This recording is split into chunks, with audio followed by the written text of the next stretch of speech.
Hi friends, இந்த வீடியோவில் நம்ம எல்லாருக்கும் பயனுள்ள ஒரு தகவல் பற்றி தாங்க பார்க்க போகிறோம். அதாவது இன்கம் டேக்ஸ் டிபார்ட்மெண்ட் ஏப்ரல் 2026லேருந்து புதிதாக கொண்டு வந்திருக்கக்கூடிய அந்த ஃபார்ம் 121 பற்றின இன்ஃபர்மேஷன் தான் இந்த வீடியோவில் பார்க்க போகிறோம்.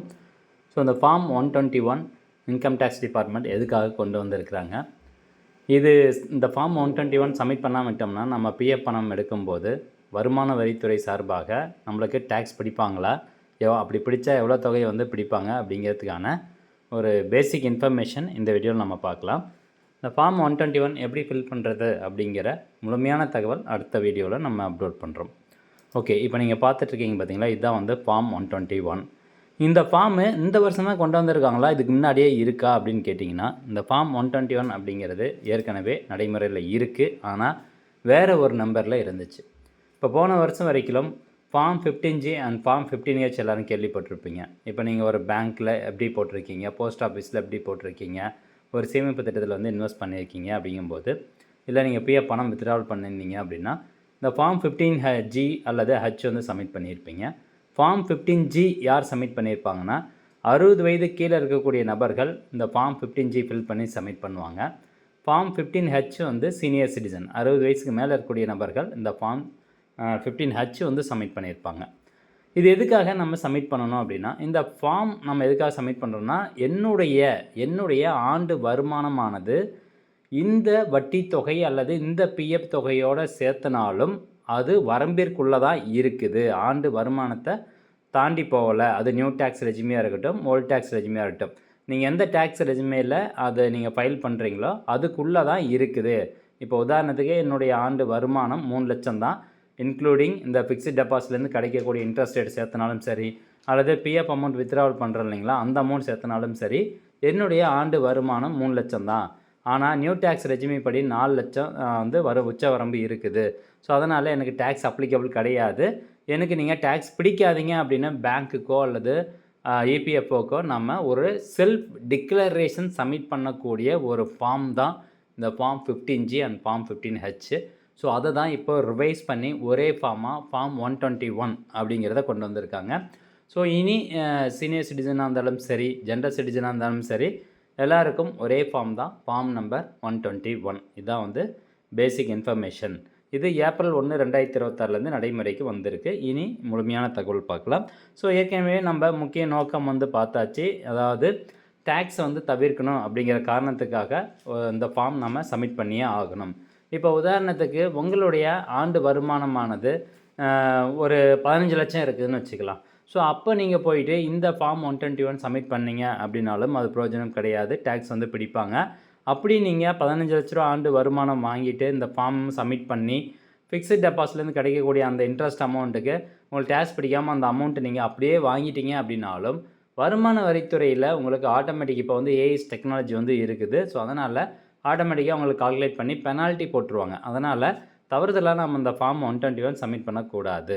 ஸோ இந்த ஃபார்ம் 121 சப்மிட் பண்ணுறதுக்கான எலிஜிபிலிட்டி என்னென்னா, இந்தியன் சிட்டிசன் இருக்கணும். அதே மாதிரி பூஜ்ஜிய வரி பொறுப்பு, அதாவது அந்த நிதியாண்டில் உங்களின் மதிப்பிடப்பட்ட மொத்த வரி பொறுப்பு டேக்ஸ் லையபிலிட்டி பூஜ்ஜியமாக இருக்க வேண்டும். அதான் நான் சொன்னேன். இப்போ நியூ டேக்ஸ் ரெஜிமே அப்படின்னா ஆண்டு வருமானம் எவ்வளோ வரைக்கும் இருக்கலாம்னா 12 லட்ச ரூபா வரைக்கும் நம்ம டேக்ஸ் கட்ட தேவையில்லை. பட் டேக்ஸ் டிக்ளரேஷன் மற்றும் அந்த டேக்ஸ் மீன்ஸ் அந்த ஐடிஆர் ஃபைல் பண்ணி ஆகணும். ஆனால் நம்ம டேக்ஸ் செலுத்த தேவையில்லை. உங்களுடைய ஆண்டு வருமானம் 12 லட்ச ரூபா வரைக்கும் டேக்ஸ் செலுத்த தேவையில்லை. அப்படி இருக்கும் பட்சத்துலேயும் இந்த 121 அப்படிங்கிறத நீங்கள் சப்மிட் பண்ணணும். அப்படி சப்மிட் பண்ணால் உங்களுக்கு அந்த ஃபிக்ஸ்ட் டெபாசிட்லேருந்து கிடைக்கக்கூடிய அந்த இன்ட்ரெஸ்ட் தொகைக்கு வட்டி கிடையாது. அதே மாதிரி பிஎஃப் அமௌண்ட் வித்ட்ராவல் பண்ணும்போது ஒரு சர்டைன் பர்சன்டேஜ் டேக்ஸ் பிடிப்பாங்க. அது எல்லாருக்கும் அப்ளிகபிளாக இல்லையா அப்படிங்கிறது தொடர்ந்து இந்த வீடியோவில் அப்படியே சொல்கிறேன். ஸோ அப்படி இருக்கவங்களுக்கு இந்த டேக்ஸ் அப்ளிகபிள் கிடையாது. இப்போ புதிய வரிமுறை அப்படின்னு எடுத்துக்கிட்டோம்னா, நியூ டேக்ஸ் ரெஜிமே பொறுத்த வரைக்கும் 4 லட்ச ரூபா வரைக்கும் உங்களுடைய ஆண்டு வருமானம் 4 லட்ச ரூபா வரைக்கும் 0% டேக்ஸ் லையபிலிட்டி. இப்போ தானே நீங்கள் சொன்னீங்க 12 லட்ச ரூபா வரைக்கும் டேக்ஸ் கட்ட தேவையில்லை, இப்போ 4 லட்ச ரூபான்னு சொல்கிறீங்க அப்படின்னா, அதாவது ஸ்லாபு படி 4 லட்ச ரூபா வரைக்கும் 0% டேக்ஸ் லையபிலிட்டி. ஆனால் 12 லட்ச ரூபா வரைக்கும் நீங்கள் டேக்ஸ் கட்ட தேவையில்லை. அது சேலரிட் எம்ப்ளாயாக இருந்தீங்க அப்படின்னா 12.25 லட்சம் 12.75 லேக்ஸ் வரைக்கும் நம்ம டேக்ஸ் செலுத்த தேவையில்லை. இன்கேஸ் உங்களுடைய ஆண்டு வருமானம் 12.75 லேக்ஸை தாண்டிடுச்சு அப்படின்னா ஃபஸ்ட்டு 4 லட்ச ரூபா வரைக்கும் நீங்கள் 0% டேக்ஸு, அதுக்கப்புறம் அப்படியே அந்த ஸ்லாபு படி உங்களுக்கு டேக்ஸ் இன்க்ரீஸ் ஆகிட்டே இருக்கும். இதே பழைய வரி முறை ஓல்டு டேக்ஸ் ரெஜிமேவாக இருந்தால் ஜென்ரல் சிட்டிசனுக்கு வந்து 2.5 லட்ச ரூபா வரைக்கும் ஆண்டு வருமானத்துக்கு டேக்ஸ் கட்ட தேவையில்லை. சீனியர் சிட்டிசனுக்கு 3 லட்ச ரூபா வரைக்கும் ஆண்டு வருமானத்துக்கு டேக்ஸ் கட்ட தேவையில்லை. அதே சூப்பர் சீனியர் சிட்டிசனாக இருந்தால் 5 லட்ச ரூபா வரைக்கும் ஆண்டு வருமானத்துக்கு டேக்ஸ் கட்ட தேவையில்லை. இப்போ அந்த ஃபார்ம் 121 எங்கே பயன்படுத்தலாம் அப்படின்னா, ஏற்கனவே நம்ம சொன்ன மாதிரி ஒரு ஃபிக்ஸட் டெபாசிட் போட்டிருக்கேன். அது பேங்காக இருக்கட்டும், போஸ்ட் ஆஃபீஸாக இருக்கட்டும், அல்லது ஒரு ரெக்கரிங் டெபாசிட் போட்டிருக்கேன். அது மூலமாக எனக்கு ஒரு வட்டி தொகை வந்து கிடைக்குது அப்படிங்கிற பட்சத்தில் நம்ம வந்து இந்த ஃபார்ம் 121 கண்டிப்பாக சப்மிட் பண்ணியே ஆகணும். அதாவது இதுக்கான வரம்பு வந்து நான் சொல்லிடுறேன். ஃபிக்ஸட் டெபாசிட்டாக இருந்தது அப்படின்னா, இப்போ உதாரணத்துக்கு ஒரு வருஷத்துக்கு உங்களுக்கு ஃபிக்ஸட் டெபாசிட் மூலமாக ஒரு 40,000 ரூபா வட்டி தொகை கிடைக்குதுன்னு வச்சுக்கோங்களேன். அதுக்கு நீங்கள் இந்த ஃபார்ம் 121 சப்மிட் பண்ண தேவையில்லை. ஆனால் 50,000 ரூபா உங்களுக்கு வட்டி தொகை கிடைக்குது அப்படின்னா அதுக்கும் கட்ட தேவையில்லை. அதுவே 60,000 ரூபா உங்களுக்கு ஒரு வருஷத்தில் ஃபிக்ஸட் டெபாசிட் மூலமாக வட்டி தொகை கிடைக்குது அப்படின்னா அப்போ நீங்கள் இந்த 121 சப்மிட் பண்ணணும். ஏன்னா ஃபிக்ஸட் டெபாசிட்கான அந்த இன்ட்ரெஸ்ட் லிமிட் வந்து 50,000 ஃபிக்ஸ் பண்ணியிருக்காங்க. ஒரு வருஷத்துக்கு 50,000 ரூபாய்க்கு மேலே உங்களுக்கு ஃபிக்ஸட் டெபாசிட்லேருந்து இன்ட்ரெஸ்ட் அமௌண்ட் கிடைக்குது அப்படின்னா அந்த 50,000 ரூபாய்க்கு மேலே எவ்வளோ தொகை கிடைக்குதோ அந்த தொகையில் 10% வந்து நீங்கள் என்ன பண்ணணும், டேக்ஸ் வந்து செலுத்தணும். ஸோ இப்போ உங்களுக்கு 60,000 ரூபா வந்து வட்டி தொகை கிடைக்குது ஒரு வருஷத்துக்கு. அந்த 60,000 ரூபா உங்களுடைய ஆண்டு வருமானத்தோடு சேர்த்துனா அது டேக்ஸ் லயபிலிட்டிக்குள்ளே தான் இருக்குது. அதாவது என்னுடைய ஆண்டு வருமான உச்சவரம்புக்குள்ளே தான் இருக்குது அப்படிங்கிறத நம்ம பேங்க்குக்கு வந்து எடுத்து சொல்கிறோம். அப்படி சொல்லும்போது அவங்க டேக்ஸ் பிடிக்க மாட்டாங்க. அதுக்காக தான் அந்த ஃபார்ம் 121. இப்போ பிஎஃப் பணம் எடுக்கிறோம் அப்படின்னா பிஎஃப் பணம் வித்ட்ராவல் பண்ணும்போது எல்லாருக்குமே இது அப்ளிகபிளா அப்படின்னு கேட்டிங்கன்னா கிடையாது. ஒரு சில ஃபார்ம் பிஎஃப்பில் நீங்கள் சப்மிட் பண்ணி வித்ட்ராவல் பண்ணும்போது மட்டும்தான் இந்த ஃபார்ம் 121 கட்டாயமாகுது.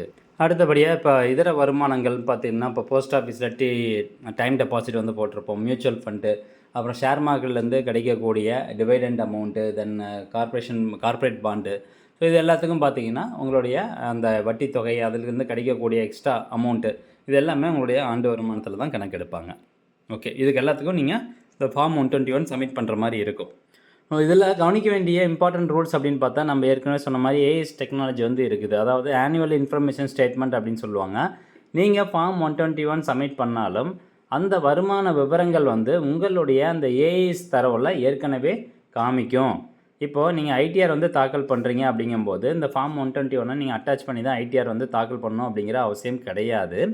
இன்கேஸ் நீங்கள் வந்து பேங்க்கில், அதே மாதிரி போஸ்ட் ஆஃபீஸில், இபிஎஃப்ஓவுக்கு இந்த ஃபார்ம் 121 சப்மிட் பண்ணுவீங்க. அதை சப்மிட் பண்ண உடனே ஒரு யூனிக்யூ ஐடென்டிஃபிகேஷன் நம்பர் அப்படிங்கிறது ஒன்று ஜென்ரேட் ஆகும். இது ஒரு 26 டிஜிட் நம்பரு. இந்த நம்பர் வந்து ஜென்ரேட் ஆகும். ஸோ இந்த நம்பர் வந்து உங்கள் இன்கம் டேக்ஸ் டிபார்ட்மெண்ட்டில் சேவ் பண்ணி வச்சுக்குவாங்க. நீங்கள் தவறான தகவல் ஃபார்ம் 121 கொடுக்குறீங்க அப்படின்னா அது கண்டிப்பாக பெனால்ட்டி கேஸுக்கு கொண்டு போயிடுவாங்க. சரி, இப்போ தான் நம்ம இந்த வீடியோனுடைய முக்கிய நோக்கத்துக்கே வரோம். அதாவது நம்ம நண்பர் ஒருத்தர் கேட்டிருந்தார், நான் பிஎஃப் பணம் வித்ட்ராவல் பண்ண போகிறேன், ஃபார்ம் 121 சப்மிட் பண்ணணுமா அப்படின்னு. முதல்ல நம்ம ஒரு விஷயம் வந்து தெரிஞ்சுக்கணும். இப்போது நீங்கள் பிஎஃப் பணம் வித்ட்ராவல் பண்ணுறீங்க அப்படிங்கும்போது form 19, form 10C, form 10D, form 31. Form 31 வந்து advance amount withdrawal, form 19 full amount withdrawal. அதே ஃபார்ம் 10C வந்து pension withdrawal, form 10D monthly பென்ஷனுக்கு அப்ளை பண்ணுறது. இப்போ இதில் ஃபார்ம் 10C, ஃபார்ம் 10Dக்கு வந்து இந்த ஃபார்ம் 121 தேவை கிடையாது. எதுக்கு வந்து நம்ம பிஎஃப்பில் ஃபார்ம் 121 சப்மிட் பண்ணணும்னா, ஒன்லி நீங்கள் ஃபுல் பிஎஃப் அமௌண்ட் வித்ட்ராவல் பண்ணுறீங்க இல்லையா, ஸோ அப்போ தான் இந்த ஃபார்ம் 121 சப்மிட் பண்ணணும். அதாவது form full PF amount withdrawal பண்ணுறதுக்கு எந்த ஃபார்ம் 19 வந்து அப்ளை பண்ணுவோம். ஸோ அந்த 19 அப்ளை பண்ணும்போது மட்டும்தான் நீங்கள் இந்த ஃபார்ம் 121 வந்து நீங்கள் ஃபில் பண்ணி அட்டாச் பண்ணுற மாதிரி இருக்கும். இப்போது அந்த ஃபுல் பிஎஃப் அமௌண்ட் வித்ட்ராவல் பண்ணுறதுலேயும் ஒரு ரூல்ஸ் வந்து கொடுத்துருக்காங்க. இப்போது உங்களுடைய மொத்த சர்வீஸ் இயர்ஸ், பிஎஃப் ஒரே கம்பெனியில் நீங்கள் 5 வருஷத்துக்கு மேலே ஒர்க் பண்ணியிருக்கலாம், அல்லது மல்டிபிள் கம்பெனியில் சேர்ந்து கூட 5 வருஷத்துக்கு மேலே ஒர்க் பண்ணியிருக்கலாம், அல்லது ஃபஸ்ட்டு ஒரு 2 வருஷம் ஒர்க் பண்ணியிருப்பீங்க, அப்புறம் ஒரு வருஷம் கேப் விட்டு மறுபடியும் இன்னும் ஒரு 4 வருஷம் ஒர்க் பண்ணியிருந்தீங்கன்னா அப்பயும் உங்களுடைய மொத்த சர்வீஸ் இயர்ஸ் வந்து 6 வருஷம். ஸோ உங்களுடைய சர்வீஸ் இயர்ஸ் ஆனது 5 வருஷத்தை கிராஸ் பண்ணிடுச்சு அப்படின்னா அந்த இடத்துல நீங்கள் ஃபார்ம் 121 இபிஎஃப்ஓவுக்கு சப்மிட் பண்ண தேவை கிடையாது. இது ஒன்று. ரெண்டாவது, உங்களுடைய சர்வீஸ் இயர்ஸ் ஆனது 5 வருஷத்துக்கு உள்ளே தான் இருக்குது. நீங்கள் PF amount full PF amount withdrawal பண்ணுறீங்க. அப்படி பண்ணக்கூடிய அந்த தொகையானது 50,000க்கு கீழே தான் இருக்குது அப்படின்னாலும் ஃபார்ம் 121 தேவை கிடையாது. இன்னொரு ரூல்ஸ், இப்போ உங்களுடைய மொத்த சர்வீஸ் இயர்ஸு 5 வருஷத்துக்குள்ளே இருக்குது. நீங்கள் full PF amount form 19 apply பண்ணுறீங்க. அதில் வந்து கிடைக்கக்கூடிய தொகை உங்களுக்கு அந்த மொத்த பிஎஃப் தொகை 50,000க்கு மேலே இருக்குது அப்படின்னா கண்டிப்பாக இந்த ஃபார்ம் 121 சப்மிட் பண்ணி ஆகணும். அப்படி நீங்கள் சப்மிட் பண்ணாமல் விட்டீங்க அப்படிங்கிற பட்சத்தில் எவ்வளோ வந்து டேக்ஸ் எக்ஸ்ட்ரா பிடிப்பாங்க அப்படிங்கிறத சொல்லிடுறேன். இப்போது நீங்கள் ஃபார்ம் 121 சப்மிட் பண்ணல அப்படின்னா நீங்கள் எடுக்கக்கூடிய மொத்த அமௌண்ட்லேருந்து 10% டேக்ஸ் வந்து பிடிப்பாங்க. இப்போ அதுக்கும் பார்த்தீங்கன்னா பேன் கார்டு உங்களுடைய இபிஎஃப்ஓவில் லிங்க் ஆகிருக்கணும். ஸோ இப்போ எல்லாமே லிங்க் ஆகிருந்தால் மட்டும் தான் அப்ளை பண்ண முடியும். ஸோ பேன் கார்டு வந்து லிங்க் ஆகிருந்து நீங்கள் ஃபார்ம் 121 அட்டாச் பண்ணாமல் ஃபுல் பிஎஃப் அமௌண்ட் வித்ட்ராவல் பண்ணுறீங்க அப்படின்னா எவ்வளோ அமௌண்ட் வித்ட்ராவல் பண்ணுறீங்களோ அதில் 10% டேக்ஸ். இப்போ நீங்கள் 1 லட்ச ரூபா வித்ட்ராவல் பண்ணுறீங்கன்னா 10,000 ரூபா டேக்ஸ் கட்டணும்.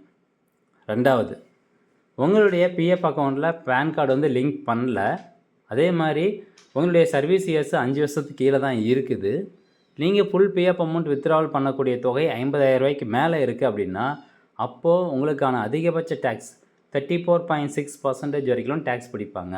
1 லட்ச ரூபாய்க்கு 34,600 ரூபா வந்து டேக்ஸ் பிடிச்சிருவாங்க. இப்படி டேக்ஸ் வந்து பிடிச்சிட்டாங்க அப்படின்னா அதை நம்ம ரிட்டர்ன் இருக்கிறது மீன்ஸ் ரிட்டர்ன் ஃபைல் பண்ணுறது ரொம்பவே கஷ்டம். அடுத்த வருஷம் வரைக்கும் நம்ம வெயிட் பண்ணணும். ஐடிஆரில் வந்து தான் போய் ஃபைல் பண்ணி ஆடிட்டர் வச்சு நம்ம வந்து அந்த பணத்தை எடுக்கிற மாதிரி இருக்கும். அதனால் நீங்கள் இபிஎஃப்ஓ வித்ட்ராவல் பண்ணும்போது ஒரே ஒரு கான்செப்ட் தான், உங்களுடைய சர்வீஸ் இயர்ஸ் 5 வருஷத்துக்கு உள்ளே இருக்குது, நீங்கள் வித்ட்ராவல் ஃபுல் அமௌண்ட் வித்ட்ராவல் பண்ணக்கூடிய தொகை 50,000 ரூபாய்க்கு மேலே இருக்குது அப்படின்னா கண்ணை மூடிட்டு இந்த ஃபார்ம் 121 சப்மிட் பண்ணிடுங்க. இன்னொரு கண்டிஷன் நம்ம பார்க்கணும். நீங்கள் வந்துட்டு வித்ட்ராவல் பண்ணக்கூடிய தொகை 50,000 ரூபாய்க்கு மேலே இருக்குது, 1 லட்ச ரூபா 2 லட்ச ரூபாய்க்கு இருக்குது அப்படிங்கிற பட்சத்தில் உங்களுடைய அந்த ஆண்டு வருமானமானது இந்த பிஎஃப் அமௌண்ட்டும் சேர்த்தனாலும் அந்த டேக்ஸ் ரெஜிமேக்குள்ளே தான் இருக்கணும். அதாவது அந்த டேக்ஸ் லயபிலிட்டின்னு சொல்கிறோம்ல, உச்ச வரம்புக்குள்ளே இருந்தால் மட்டும்தான் நீங்கள் அந்த 121 சப்மிட் பண்ணணும். இல்லைனா அதுவும் வந்து சப்மிட் பண்ண தேவையில்லை. ஓகே, இப்போது நீங்கள் ஃபுல் பிஎஃப் அமௌண்ட் வித்ட்ராவல் பண்ணும்போது ஆன்லைன் மூலமாகவே இபிஎஃப்ஓ மெம்பர் போர்ட்டலில் போயிட்டு இந்த ஃபார்ம் 19க்கு மட்டும்தான் நீங்கள் ஃபார்ம் 121 சப்மிட் பண்ணணும். வேறு எந்த ஃபார்முக்கும் வந்து தேவை கிடையாது. இப்போ ஒரு சில பேர் வந்து கேட்பாங்க, நான் வந்து அட்வான்ஸ் அமௌண்ட்டு தான் வித்ட்ராவல் பண்ணுறேன். அட்வான்ஸ் அமௌண்ட் வித்ட்ராவல் பண்ணும்போது என்னுடைய சர்வீஸ் இயர்ஸ் 5 வருஷத்துக்குள்ளே தான் இருக்குது, அட்வான்ஸ் அமௌண்ட்டும் பார்த்தீங்கன்னா 50,000 ரூபாய்க்கு மேலே நான் வித்ட்ராவல் பண்ணுறேன், இந்த கண்டிஷனில் நான் ஃபார்ம் 121 சப்மிட் பண்ணணுமான்னா இந்த கண்டிஷனில் நீங்கள் ஃபார்ம் 121 தேவையில்லை. Only full PF amount withdrawal form 19 apply பண்ணும்போது மட்டும்தான் உங்களுக்கு தேவைப்படும். ஓகே ஃப்ரெண்ட்ஸ், கண்டிப்பாக அந்த தகவல் உங்களுக்கு பயனுள்ளதாக இருக்கும் அப்படின்னு நினைக்கிறேன். இதில் ஏதாவது சந்தேகம் இருந்தது அப்படின்னா கீழே கூடிய கமெண்ட் செக்ஷனில் கமெண்ட் பண்ணுங்கள். மீண்டும் அடுத்த ஒரு நல்ல பதிவில் சந்திக்கலாம். நன்றி, வணக்கம்.